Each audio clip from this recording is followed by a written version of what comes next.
So for my title slide, I'm going to do a couple things. I'm going to change the background to a black so that my colors really pop since I am doing a light quiz. I'm going to search for a stock photo that supports my idea of light. I'm going to distort it just a little bit, but for my purposes, it does not matter.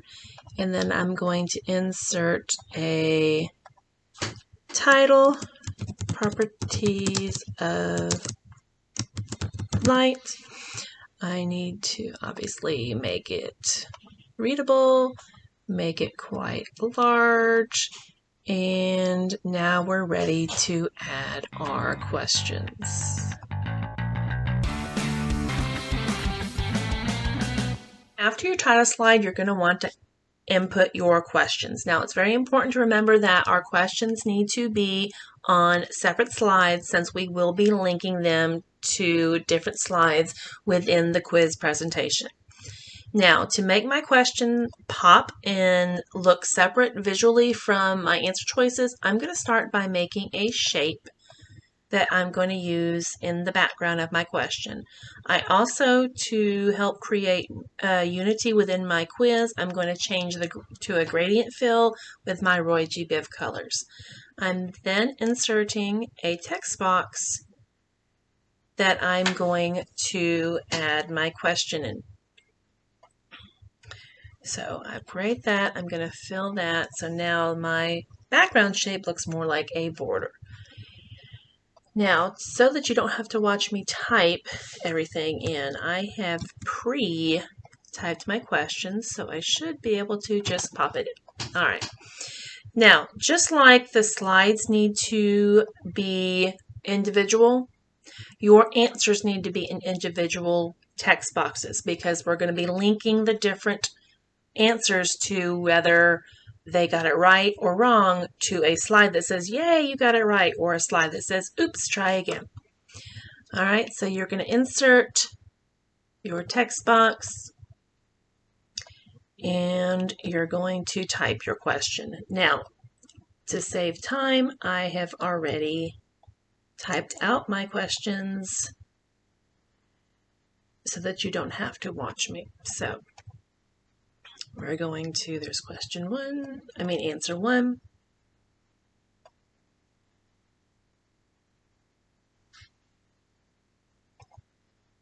Answer, let's see, there's B.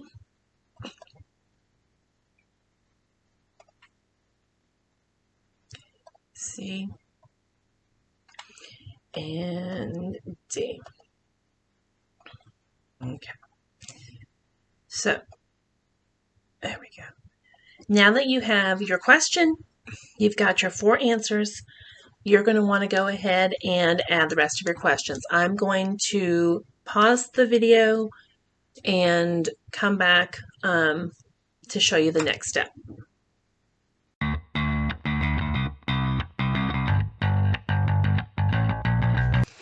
So before we start linking things, I wanted to point out 2 things to you.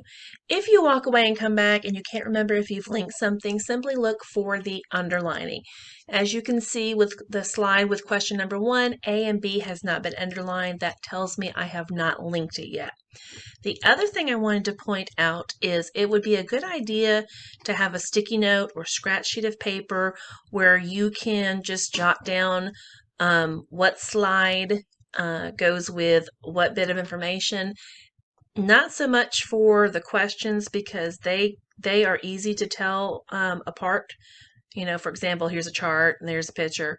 But more so for these slides down below where you've got the oops, try it again, and the yay, you got it right, because those are almost identical, and the only difference is going to be the number, and at least the way I've done it.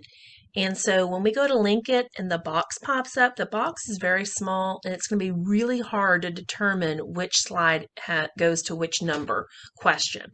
So just to jot down, you know, for example, slide 12 goes to question 3 and slide 13 goes to question 4. Just will make your life a little bit easier.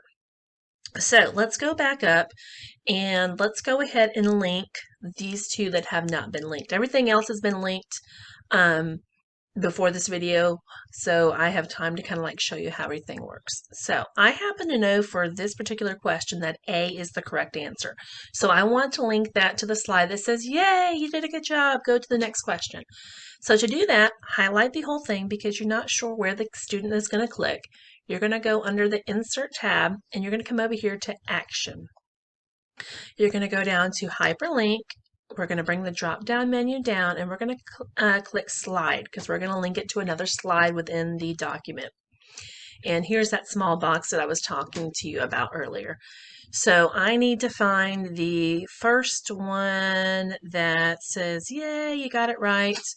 All right, so there should be that one, and I'm going to hit OK. And you notice it turned blue because it is linked. So I'm going to go back over here and change it back to white. All right, now I also happen to know that B is not correct. So I need to link that to the slide that says, oops, try again. So I highlight the whole thing, go to Insert, go to Action, Hyperlink, bring the menu down, Slide, and I need to locate the first little oops slide, and I had it right.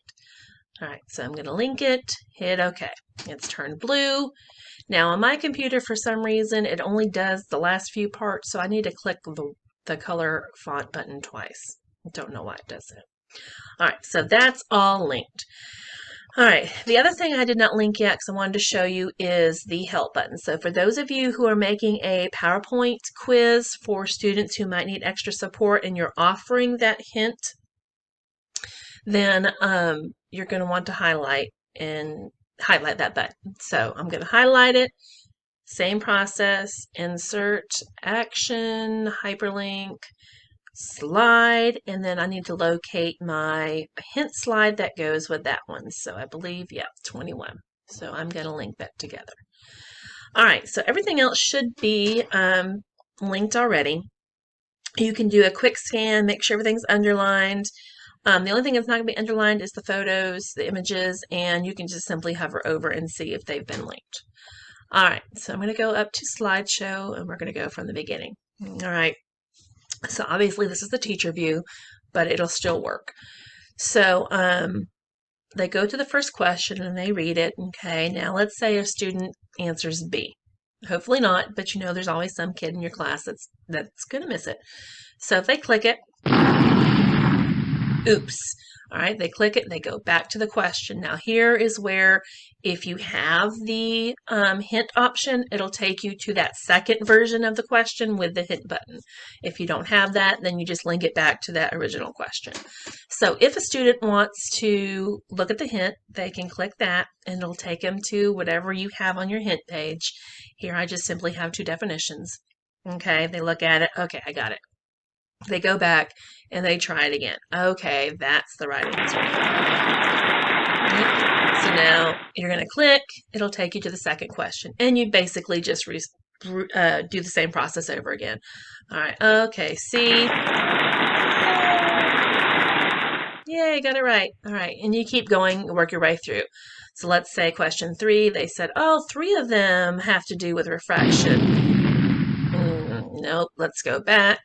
Takes you back to the one with the hint, takes you back to the same hint page. Oh, okay, that's right. You go back and you just work your way through the quiz. So that's basically how you create a PowerPoint multiple choice quiz that's interactive, not just a simple, you know, hey, everybody raise your hand for A, raise your hand for B. I remember doing that a lot when I first started. This is much more interactive. You can do this as a pre-assessment or individual students, however you wish to do that. And again, you can have the options with the hints or without. So good luck. Thank you for watching. I wish you the best and enjoy your first PowerPoint.